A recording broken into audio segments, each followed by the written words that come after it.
This is just gonna be a long video of me yapping to myself, but maybe people will be able to relate to it. There's really no topic at hand, and I have a few written down, but I don't know exactly what I'm gonna say particularly about every little bit of information. I don't know. I didn't plan out a script. Maybe I should have.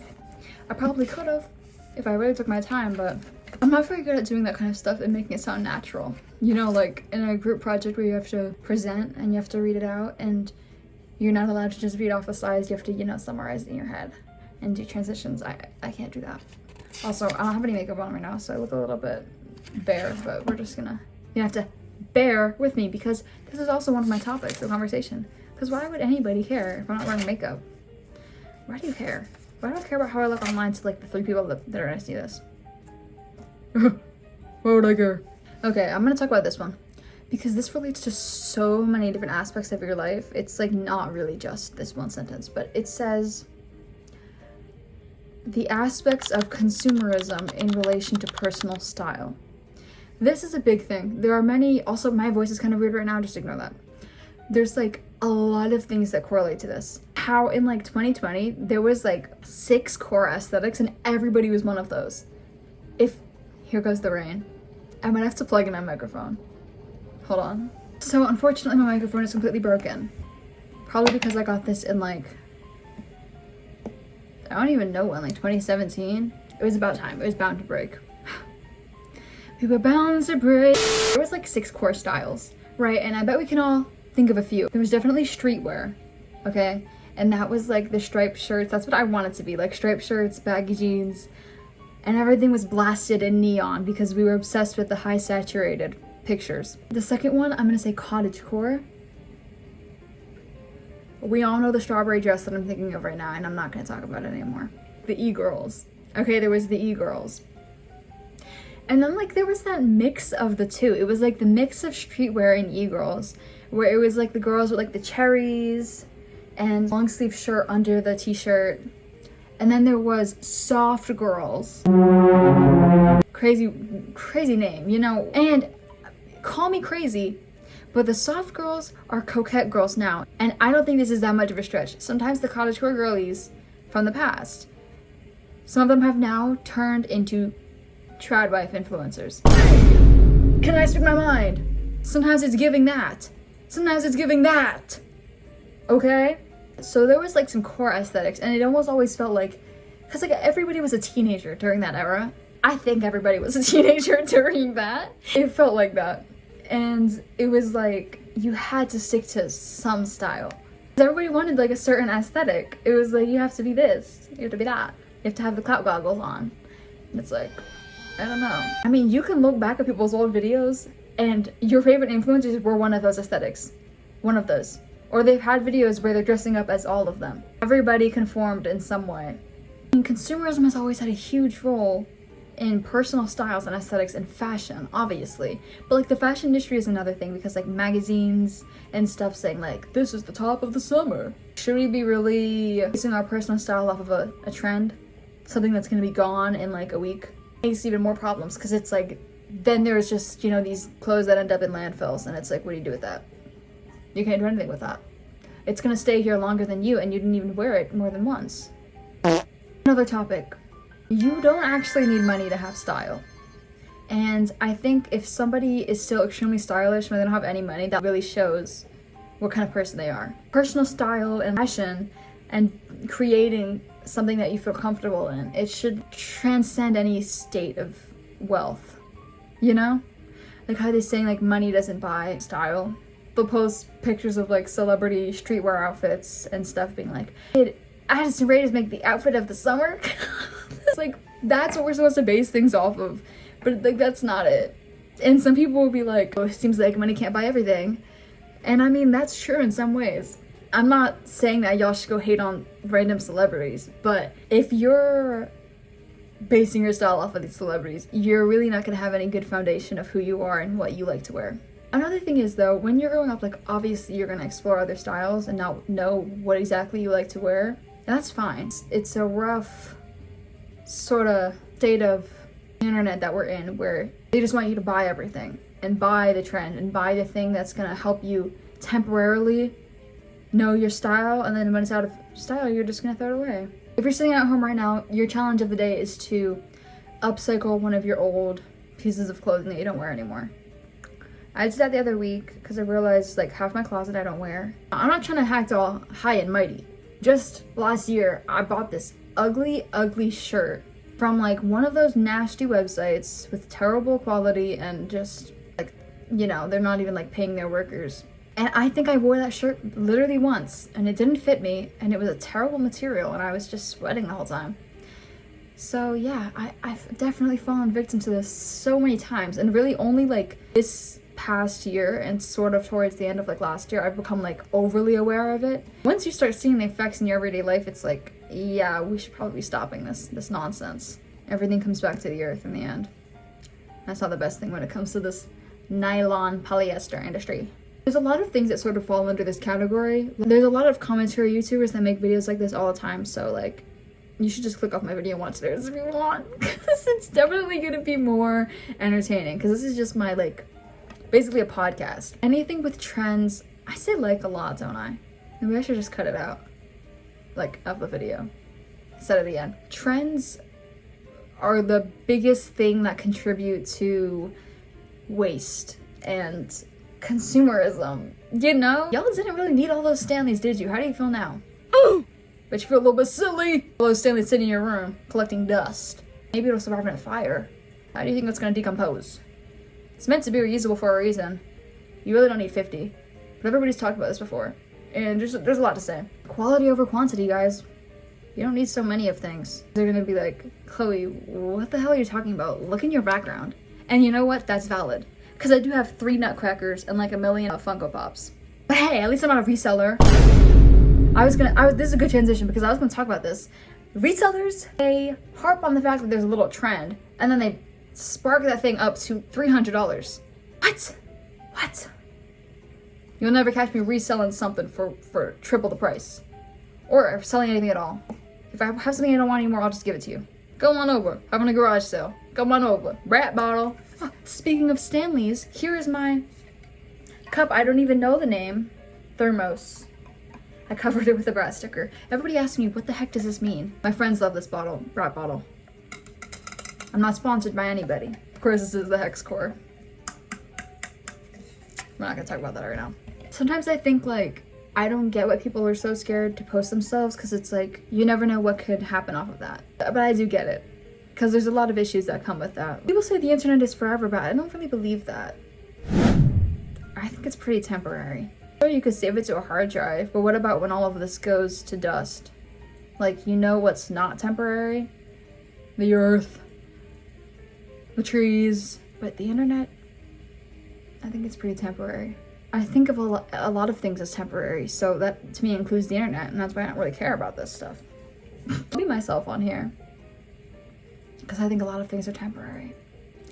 And so that's why you should live every moment to the fullest. Huzzah! God, who brought that pep talker in here? She's really existential, huh? I really wish that I had like a fake mustache and little accessories to use so I can like play different characters in my video. I want to slowly transition these videos over time to become one of the people who can like put a sketch in the middle of a video, because I think it'd be really funny. I think I'd be pretty good at that. Y'all don't want to catch me doing improv. That's when things go crazy. You don't want to see me doing improv. You don't want me to see me do yes and no. Yes and no and... Anyways, I keep looking back because the clouds right now are crazy. I feel like Percy Jackson. It's like making a lightning in between 2 clouds. Like these are the 2 clouds, my hands are the 2 clouds, and in the middle is just like that with the sky. Like a lightning bolt. Comment down below if you think that you have a spirit animal. Isn't that a fun topic? Who came up with that? I'm gonna look it up right now. I feel like the Broski report, the way that I'm doing active research on the scene, on the site, on site. What actually convinced me to make this video, you're not gonna believe it, but it's because this computer background, it's one of the ones where like it changes every day to show a random picture. And right now it's this picture of this town in Norway, which first of all, I did so much research on Norway like a week ago because I was thinking of places I want to move when I'm older, and that is definitely like number 2 on my list. So I was really excited when it was this picture. It's these really pretty mountains and this little village with the ocean going right through the mountains. and it's called, I'm gonna make a fool of myself trying to pronounce this. I don't speak Norwegian. Is that the name of the language? Sorry guys, I probably look a little bit silly right now. Fjord. Probably wrong. But I was seeing this and I was like, would I want to live somewhere like that? Where it's like literally the mountains in the middle of nowhere. It's like, I know that some people go crazy when they're like on an island for too long. I would get that with this mountain fever phenomenon. Because, I mean, that's also just another thing of like capitalism. Like, I can't imagine myself living somewhere where I can't just go drive to a Target. But also, in the back of my mind, that's all I want. Like, I wish I could live somewhere where there's not giant stores and corporations everywhere. On the highway, and like I look over and I see like the giant Amazon warehouses and stuff, like it's really unsettling. It's like it doesn't feel good at all. It feels just strange. Get an ominous energy from those warehouses. So I'm like, I would love to live somewhere with no warehouses. But then I think, these places are so secluded. How is anybody gonna get to me? Like, what if there's a tornado or a flood or a hurricane and everybody on there is wiped out and you're in a mountain? So who's coming to get you? Your whole little town is gone. What do you do then? I don't know. It's really scary to think about. And I'm like, what about the hospitals? Like, do their hospitals really have a big enough capacity? Because there's not enough people that live there. Like, what if everybody in the town was injured? Y'all just have one nurse left for real. What's she gonna do? That poor girl. It sounds great to just like get everything locally.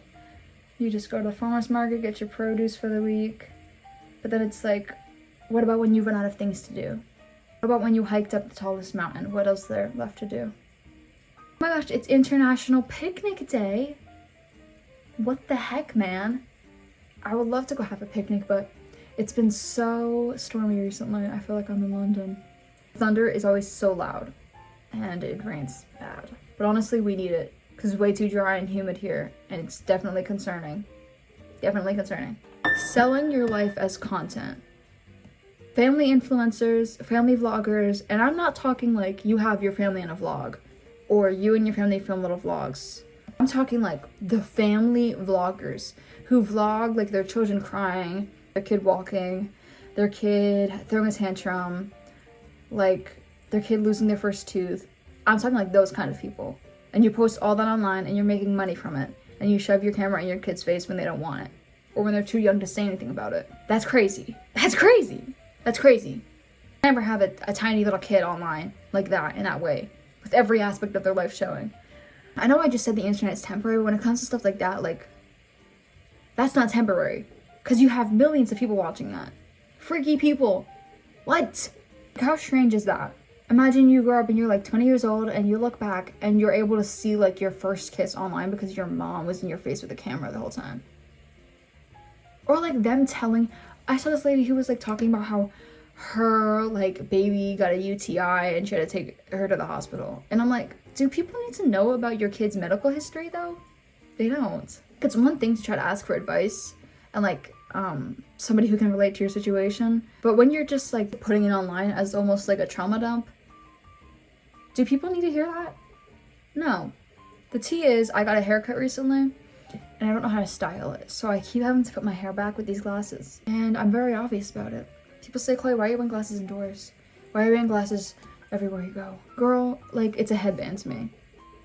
It's a headband. Because headbands squeeze my brain, but glasses don't. Here's another thing. How to make existentialism comforting. How do you find comfort within the dread of knowing that all of this is so short? And that it could stop at any second? Don't look at me for answers. I don't know. I think my brain is wired in a different way. Because I'm aware of it. And sometimes I do freak out thinking about it just ending. But like, death is like the most natural thing for life. It's life and death. The two are a pair. You cannot live without the knowledge of dying. To truly live is to be aware of that and accept it and still be able to live your life with it, you know? Because if you let it consume you, then like, what is this? What is this for? We must have been given the knowledge of our doom for a reason. Also, there is like 2 spider egg sacks in my window. And my family doesn't believe me when I say it, but they just hatched recently. I don't know, OGs are aware of my Zauber poem that I had up on there, and now it's unlisted. But I made this poem about a spider living in my window. The spider did leave, of course. Mr. Zauber got to leave, but his babies didn't. They're here, they've hatched, and it's very scary to see. I have a little ecosystem living in my windowsill. I don't feel too good about it. Can't open my window anymore, no more fresh air. There's just a lot. It's for sure all, like my previous stuff about fashion, it's all to do with social media. Like, who would you be if you weren't aware of any trends at all, and were not aware of social media or anybody seeing what you wear? What would you do? How would you dress yourself if none of that mattered at all? Probably naked. There's so many different things I could say about that, though. Because sometimes I think of how, like, there's those really creative people I see on, like, Instagram who show their everyday outfits and they look like a cartoon character, and that's, like, their whole brand, and it's, like, really cute. And they say, live every day as if the outfit you're wearing is your ghost outfit. Like, what you wear when you're a ghost. Like, that's the outfit you're stuck in forever. So wear a cute thing every day.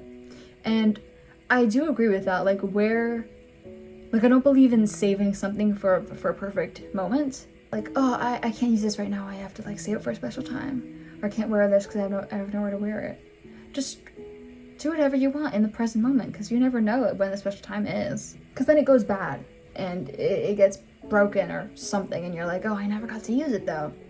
But you've had it all this time. And there's nothing wrong with not having a set style. Like, if you're wearing something you're not too sure about it, and you think, it doesn't feel like me, like it's not my own authentic brand. Let me tell you something. Everything has been done before by someone. So it's okay if you're not exactly creating a completely new idea. But if it feels like you when you wear it and you're happy in it and you're comfortable, then go for it. And you can change your style any day. I change my style constantly according to the weather, according to where I'm going. It doesn't matter. It's gonna be you if it's you wearing it. But don't let that be an excuse to steal somebody's design or product and then sell it as your own just because it feels like you. That's not what I'm saying. When it comes to selling things, don't be stealing people's ideas, because it can be daunting to think of, like, making a style that's completely yours and only yours. There's that whole thing of, like, people getting upset when you're wearing something that they're wearing. That's so real. But and same thing with, like, gatekeeping. Like, dude, it is yours, I guess, because you're wearing it. And if you're comfortable in it, that's great. This can be your thing. But it's not a bad thing if somebody else also wears a similar thing and looks similar to you. That's not a bad thing. I saw this video the other day of this guy who has a very unique style. He was wearing this very colorful outfit, like this long skirt, and, like, I think he had, like, a hat on or something. And then he found somebody on the street who was wearing, like, a super similar outfit in the same colors, and they both went to TikTok together, and they're both so happy about it. Because that's the thing, like, it's okay to have a similar style to other people, because nothing is completely unique. There's been so many people that have lived so far, and it's okay to not know exactly what is going to be your style and what is completely you. But if you're just copying trends and you're just copying someone you see online exactly, it's not gonna feel right, it's wasteful, and it's not gonna be you. I mean, style and fashion is a great way of self-expression. Of course, you might be wearing something that's somebody else's and you could still act like yourself, and you can still be completely authentic as a person, because obviously you will be. But you'll feel a lot better if you're wearing an outfit that you feel really matches you as a person. Like how everybody was obsessed with bows for like a month, and everything in all the stores had bows on it, and everybody was wearing bows. Where are the bow people now? Little Bo Peep? Where is it now? There's just a lot. And I'm always late to these things because I'm not on that side of TikTok really. So, like, I didn't know what Labubu's were until my friend told me about it. And then I looked it up and I saw these commentary videos on my recommended feed. And I was like, oh, this is like an actual thing. So, yeah. Because some of them are a little bit strange. I think to myself, if you saw this in stores before it was popular, would you have felt that drawn to it? Or are you drawn to it now because everybody has it? And because you think like, oh, I guess it's kind of cute, I guess I should want one. Like, you should be doing things because you wholeheartedly want to do it. And it's something that you're really going to cherish and not just throw away. I buy a lot of questionable things, and I'm drawn to a few things that people are like, oh, okay, it's a little weird. But I'm like, dude, if this became trendy tomorrow, you'd be all over it. Like, I don't know, I found some things from my childhood the other day, like old bracelets and stuff, and I'm like, I would still wear this now. Like, this is really cute. Or I see something in a store where I feel like you can tell when you're drawn to something. These recent trends I see, I'm like, why would I want that at all? I don't know. Maybe with the Labubu thing, there was one person I was drawn to at first, but I'm willing to bet half the people right now are more drawn to the adrenaline of having one and being able to like be on the trend and be involved with a group of people at a point in time, be able to relate to them, than them actually being drawn to the product itself. No hate, because I love funky, weird, creepy things, but the prices are weird. The amount of obsession people have for them is definitely, it's a bit strange. I saw some video of this girl like screaming and like crying because she didn't get the one she wanted. You're a little bit too far with this. Maybe it's just a me thing because I live in Florida, and so I'm constantly worried about like hurricanes and sort of natural disasters. I'm always thinking about, what am I gonna do if I have a day where I don't have any of this anymore? Will I still be me? Will I still know who I am? Will I still be able to build myself up when I've lost all the physical things that have made me feel like myself? I feel like that's something that people have to ask themselves now, if they're so deep involved already with like fast fashion and trends and feeling like everybody else. What if one day it was all gone? My grandma's house got destroyed in one of the last hurricanes, and that was like the last connection I really had to my childhood because we've moved so much growing up. So there's been nothing that we've had for a really long time, but that was the one place completely destroyed. I lost a lot of things I really loved there, and like memorabilia, things that I made when I was really little, like it all just got destroyed. And now all the moldy remains of it are in a landfill somewhere, so that's great.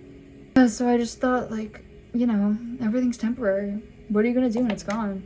Also, another thing, and like, obviously I'm gonna bring it up, but like, there are people of all ages, okay? Children, teenagers, adults, infants in Gaza right now that have nothing left. How do you think those teenagers feel about the fact that like their whole personality, all their favorite clothes, everything has been destroyed against their will? And we're really worried about like, oh, let me hop on this next trend. I need this. This is the scent of the summer. Get the Sol de Janeiro perfume. My girl, what if you had nothing at all? I think what matters more is knowing who you are as a person, your morals, your beliefs, your values, and having such a strong sense of your own self mentally that you don't even care what you wear. That's, of course, you know, the highest state to get to. That's a good place, a good stable place to be. But I don't want to sound hypocritical, because obviously I do care what I wear. I like feeling like myself in my clothing. But you know, you have to have some kind of mental stronghold to fall back on if you lose your physical sense of identity someday. Sorry that got a little bit deep and tragic, but this is just a look into my mind. My deep and twisted mind, you guys wouldn't last a day in my mind. That's not what I meant, but that's what it sounded like. It's not what I meant. I'm just saying, like, this is just how I think most of the time. But I understand like people's perspectives, where it's like, girl, you're just being dramatic. Like, relax a little bit. I just want to buy a fun Labubu. Like, that's chill. I'm just saying. That's literally it.